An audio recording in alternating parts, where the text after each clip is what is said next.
السلام علیکم۔ اشفاق احمد صاحب کی کتاب زاویہ سے آج جو ہم چیپٹر سنیں گے اس کا نام ہے بشیرہ۔ میں ایک طویل مدت اور لمبے عرصے کے بعد آپ کی خدمت میں حاضر ہو رہا ہوں، اور آپ ملاحظہ فرما رہے ہوں گے کہ اب زاویہ کا رنگ کچھ مختلف ہے اور اس کی حیت میں پہلے کے مقابلے میں تبدیلی آ گئی ہے۔ اس طویل مدت اور اس قدر لمبی مدت کی غیر حاضری کی کیا وجہ ہے؟ اس کا میں ہی سراسر ذمہ دار ہوں، اور میں سمجھتا ہوں کہ یہ کوتاہی میری طرف سے ہوتی ہے۔ مجھے خیال آیا اور ایک مقام پر میں نے سوچا کہ شاید میں زاویے کے پروگرام سے بہتر طور پہ آپ کی خدمت کر سکتا ہوں، اور کسی ایسے مقام پر پہنچ کر آپ کی دستگیری کروں جہاں پر مجھے پہنچ جانا چاہیے تھا، لیکن یہ خیال باطل تھا اور یہ بات میرے نزدیک درست نہیں تھی۔ لیکن اس کا احساس مجھے بہت دیر میں ہوا کہ جو شخص جس کام کے لیے پیدا ہوتا ہے بس وہی کر سکتا ہے، اس سے بڑھ کے کرنے کی کوشش کرے تو وہ معدوم ہو جاتا ہے۔ میں آئندہ کے پروگراموں میں شاید اس بات کا ذکر کروں کہ میں آپ کے بغیر اور آپ کی معیت کے بغیر اور آپ سے دور کس طرح سے معدوم ہوتا ہوں۔ ہمارے فیصل آباد گورنمنٹ ہائی اسکول کے ہیڈ ماسٹر صاحب کے پاس ایک جیبی گھڑی تھی۔ اس اعلیٰ درجے کی گھڑی کے ساتھ ایک سنہری زنجیر بندھی ہوتی تھی۔ یہ وہ گھڑی تھی جس کا ڈائل بڑا سفید اور اس کے ہندسے بڑے بڑے اور سیاہ رنگ کے تھے۔ اس گھڑی کے زور پر اور اس کی وجہ سے سارے اسکول کا کام چلتا تھا، اور اس گھڑی کے حوالے سے ارد گرد کے لوگ اپنی گھڑیاں ٹھیک کرتے تھے۔ لیکن خدا جانے کیا ہوا کہ ہر روز گھنٹہ گھر کے قریب سے گزرتے ہوئے ہیڈ ماسٹر صاحب زنجیر کھینچ کر اپنی گھڑی کا وقت فیصل آباد کے گھنٹہ گھر سے ملاتے تھے اور دونوں میں مطابقت پیدا کرتے تھے۔ پھر ایک روز یہ ہوا کہ گھڑی کے دل میں خیال آیا کہ کیوں نہ میں بھی گھنٹہ گھر کے مقام پر پہنچوں اور لوگوں کی خدمت کروں، ان کو وقت بتاؤں اور ان کے لیے وہی کچھ اور اتنی ہی خوبیاں لا کر ان کی جھولی میں ڈالوں جو فیصل آباد کا گھنٹہ گھر ان کو عطا کرتا ہے۔ سنتے ہیں کہ کسی طلسمی یا کسی روحانی زور سے وہ گھڑی کے ان کی جیب سے اچھلی اور گھنٹہ گھر کے ماتھے پر جا کر چپک گئی، اور جوں ہی اس مقام پر پہنچی اور وہ اپنی ہستی بالکل کھو بیٹھی اور معدوم ہو گئی، اور وہ لوگوں کو وقت بتا کر جو پہلے خدمت کرتی تھی اس سے بھی دور نکل گئی، اور اتنی اونچائی پر پہنچ گئی کہ اس اونچائی پر اسے پہنچنا نہیں چاہیے تھا۔ اسی انداز میں میرے ساتھ بھی کچھ ویسا ہی ہوا۔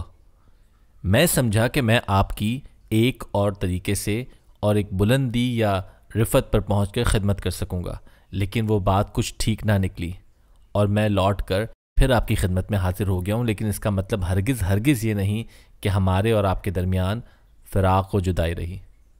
اس میں ہم ایک دوسرے کو فراموش کرتے اور چلتے گئے، ایسا نہیں ہے۔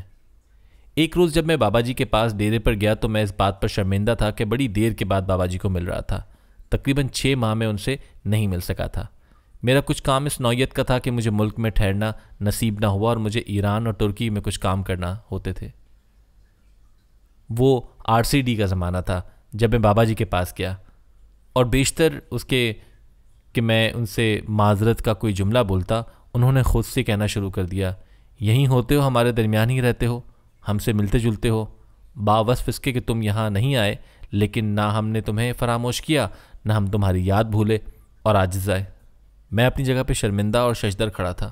کہنے لگے، جس طرح گاڑی میں سفر کرتے ہوئے، ہوائی جہاز میں بیٹھے ہوئے، زندگی کے مراحل طے کرتے ہوئے، سڑکوں پر چلتے ہوئے، محفل، مشاعرہ یا گانے سنتے ہوئے آپ کبھی بھی اپنے دل سے، اپنے گردوں، اپنے جگر کی کارکردگی سے واقف نہیں ہوتے، لیکن وہ موجود ہوتے ہیں، بالکل اسی طرح ہم بھی ایک دوسرے کی فراموشی میں زندہ تھے اور ایک دوسرے کے بہت قریب تھے۔ یہ مت سمجھا کیجئے کہ کسی وجہ سے ہم ایک دوسرے سے دور رہے یا ہم نے ایک دوسرے کو دور سمجھا ہے۔ مجھے اس سے ایک اور عجیب سی بات، جس کا بظاہر تو اس سے کوئی تعلق نہیں، یوں ذہن میں آئی کہ میری ایک نواسی ہے اور اس کا بیٹا کوئی 2.5-3 برس کا ہوگا۔ اس سے ملنے ساہیوال گیا۔ میری نواسی کا بچہ باہر کوٹھی کے لان میں کھیل رہا تھا۔ مجھے اس کا علم نہیں تھا کہ وہ باہر کھیل رہا ہے۔ میں اپنی نواسی سے باتیں کرتا رہا۔ اچانک دروازہ کھلا اور وہ بچہ مٹی میں لتھڑے ہوئے ہاتھوں اور کپڑوں پر کیچڑ اس کے منہ پر، خراب منہ اور بہتی ناک لگی ہوئی تھی، وہ اندر آیا اور اس نے دونوں بازو محبت سے اوپر اٹھا کر کہا کہ امی مجھے ایک جھپی اور ڈالیں۔ پہلی جھپی ختم ہو گئی تو میری نواسی نے آگے بڑھ کر اسے سینے سے لگایا، باوصف اس کے کہ وہ بچہ باہر کھیلتا رہا ہوگا اور اس کے اندر وہ گرماہٹ اور وہ حدت موجود رہی ہوگی جو اسے ایک جھپی نے عطا کی ہوگی۔ اور جب اس نے محسوس کیا کہ مجھے اپنی بیٹری کو ریچارج کرنے کی ضرورت ہے تو وہ جھٹ سے اندر آ گیا۔ میرے اور آپ کے درمیان بھی یہ بیٹری اپنا کام کرتی رہی، گو نہ مجھے اس کا احساس رہا اور شاید آپ کو اس قدر شدت سے رہا، لیکن ہم ایک دوسرے کے ساتھ ساتھ اور ایک دوسرے کے پہلو بہ پہلو چلتے رہے۔ زندگی کے یہ معاملات بڑے عجب ہوتے ہیں۔ میں آپ سے وعدہ کرتا ہوں کہ میں بہت دیر تک، اور جیسے ہمارے بزرگ کہا کرتے ہیں کہ بشرط زندگی، ایک دوسرے کے ہم ساتھ رہیں گے، اور اس پروگرام کی نوعیت ویسی ہی رہے گی جیسے پہلے پروگراموں میں رہی، اور جن میں آپ کی شمولیت میرے لیے فخر کا باعث تھی، اور آپ نے مجھے بڑی محبت ادا کی۔ یہ بات آپ بالکل اپنے ذہن میں رکھیے گا کہ باوصف اس کے کہ چیزیں نظر نہیں آتی، دکھائی نہیں دیتی ہیں، لیکن وہ موجود ہوتی ہیں۔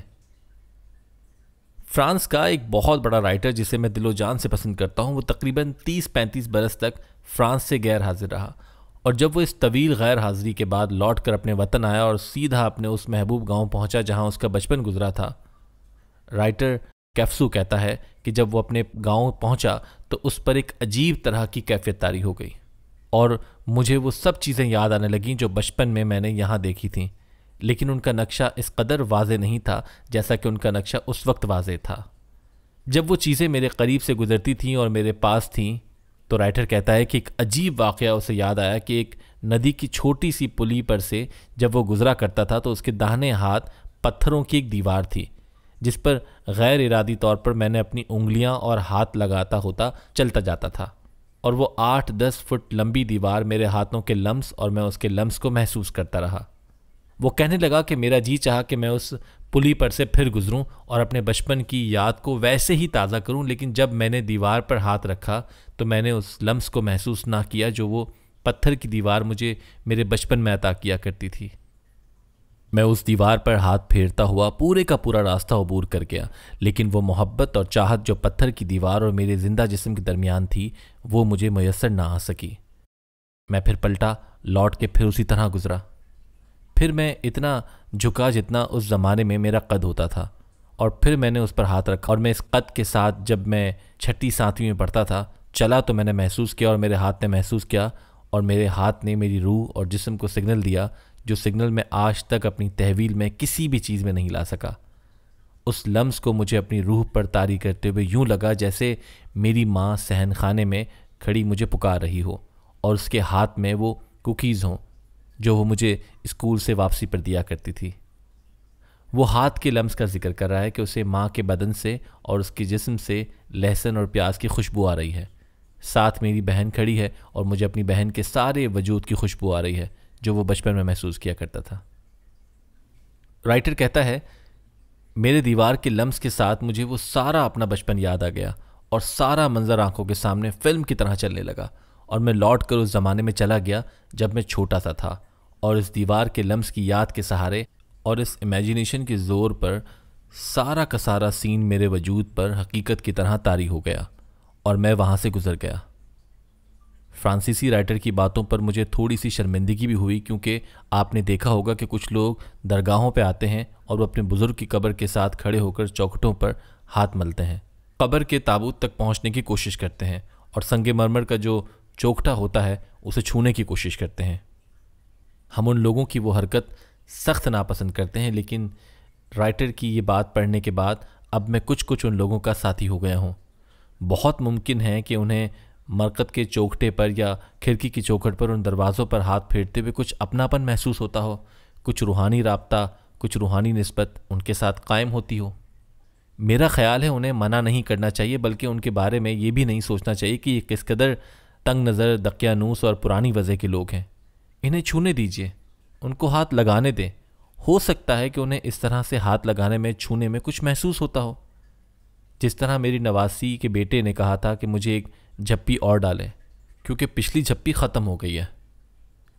اسی طرح سے بہت سے لوگ ان یادوں کے سہارے کچھ محسوس کرتے ہوں جو دماغ کے نیا خانے سے نہیں آتی ہیں، بلکہ جسم کے ساتھ ان کا زیادہ اور گہرا تعلق ہوتا ہے، اور وہ لمس کے ساتھ اور ہاتھ کی لکیروں کے ساتھ اور انگلیوں کے نشانوں کے ساتھ وجود پر وارد ہوتی ہیں۔ میں اس لمبی بات کے ذریعے آپ کی خدمت میں یہ عرض کرنا چاہتا تھا کہ جب کبھی آپ ملے، نظر آئے یا نہ نظر آئے، یا میں کبھی آپ کے شہر میں سے گزرا یا شہر کے اوپر سے گزرا، تو وہ ساری باتیں اور وہ ساری یادیں جو میرے اور آپ کے درمیان تھیں یا نہیں تھیں، لیکن ہم ایک دوسرے کے ساتھ زاویے کی نسبت سے وابستہ تھے، اور وہ یادیں لوٹ لوٹ کر میرے ذہن میں آتی رہیں، اور میں آپ سے ملتا رہا جس طرح سے آپ اس پروگرام کے لیے مجھ سے ملتے رہے، ظاہری طور پر، باطنی طور پر یا معنوی طور پر۔ اس طرح میں بھی آپ کے ساتھ وابستہ رہا اور ہماری ملاقاتوں کا سلسلہ کبھی نہ ٹوٹا، اور میں اب لوٹ کر آپ کی خدمت میں آ گیا ہوں۔ ہمارے ماسٹر الاداد کے بشیرے کی طرح میں بھی شاید آپ کی خدمت میں اسی طرح حاضر ہوتا رہوں گا۔ ہمارے ماسٹر الاداد وہ پڑھاتے تھے تو فیروز پور میں تھے، لیکن وہ قصور کے رہنے والے تھے۔ وہ پڑھانے کے بعد ہر روز گاڑی پکڑ کے شام کو گھر چلے جاتے تھے۔ ان کا ایک بڑا لاڈلا بیٹا تھا اور وہ بشیرہ اس کا نام تھا۔ اور مجھے درمیان میں ہی ایک اور بات یاد آ گئی، اگر کبھی آپ قصور گئے ہوں یا آپ کا وہاں جانے کا ارادہ ہو تو میں نے یہ بات محسوس کی ہے کہ آپ بھی کر کے دیکھیے گا، آپ یہ جان کر حیران ہوں گے کہ قصور میں ہر تیسرے بچے کا نام بشیر ہوتا ہے۔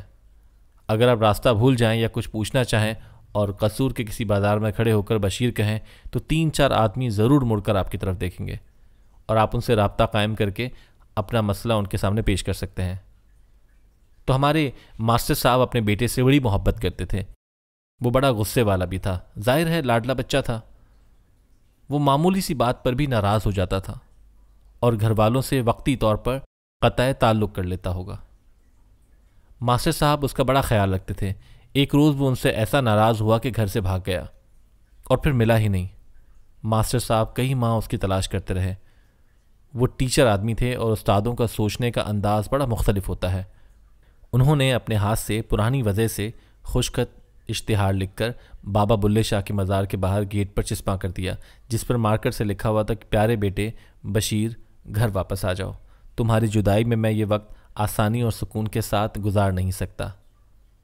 وہ اشتہار چسپاں کر کے ماسٹر صاحب گھر آ گئے۔ اگلے دن ماسٹر صاحب اس کے خیال کے پیش نظر کہ جہاں میں نے اشتہار لگایا ہے وہاں میرا بیٹا ضرور آتا ہوگا درگاہ گئے۔ اگلے دن ماسٹر صاحب اس خیال کے پیش نظر کہ جہاں میں نے اشتہار لگایا ہے وہاں میرا بیٹا ضرور آتا ہوگا، وہ درگاہ گئے۔ جب وہ وہاں پہنچے تو ان کی حیرانی کی کوئی انتہا نہ رہی کہ وہاں 7 بشیرے بیٹھے ہوئے تھے، لیکن ان کا بشیرہ وہاں نہیں تھا۔ ماسٹر صاحب نے پریشانی کے عالم میں اور اس خیال میں کہ شاید کسی روز ان کا بشیرہ بھی وہاں آ جائے، بار بار وہاں کا چکر لگاتے رہے، اور ماسٹر صاحب نے ایک دن لڈو بانٹے تو ہمیں پتہ چلا کہ ان کا بشیرہ واپس آ گیا ہے۔ میں بھی آپ سے یہ کہنے کے لیے حاضر ہوا ہوں کہ آپ کا بشیرہ واپس آ گیا ہے، اور اب کبھی ناراض ہو کر، ناخوش ہو کر، خوشی کی ترنگ میں آپ کو چھوڑ کر نہیں جائے گا۔ میرا اور آپ کا بڑا گہرا، بڑا پرانا، بڑی محبتوں کا رشتہ ہے، اور یہ رشتہ آسانی کے ساتھ توڑا نہیں جا سکتا۔ میں ایک مرتبہ پھر آپ سے معذرت چاہتا ہوں اور اپنی اس غلطی اور کوتاہی کی معافی مانگتا ہوں جو میرے اور آپ کے درمیان ایک وسیع خلیج بن کر چند دن حائل رہی۔ آئندہ انشاءاللہ ایسا نہیں ہوگا، اور مجھے یقین ہے کہ آپ کو اپنے بشیرے کی اس بات پر یقین آ گیا ہوگا۔ اللہ آپ کو آسانیاں عطا فرمائے اور آسانیاں تقسیم کرنے کا شرف عطا فرمائے۔ اللہ حافظ۔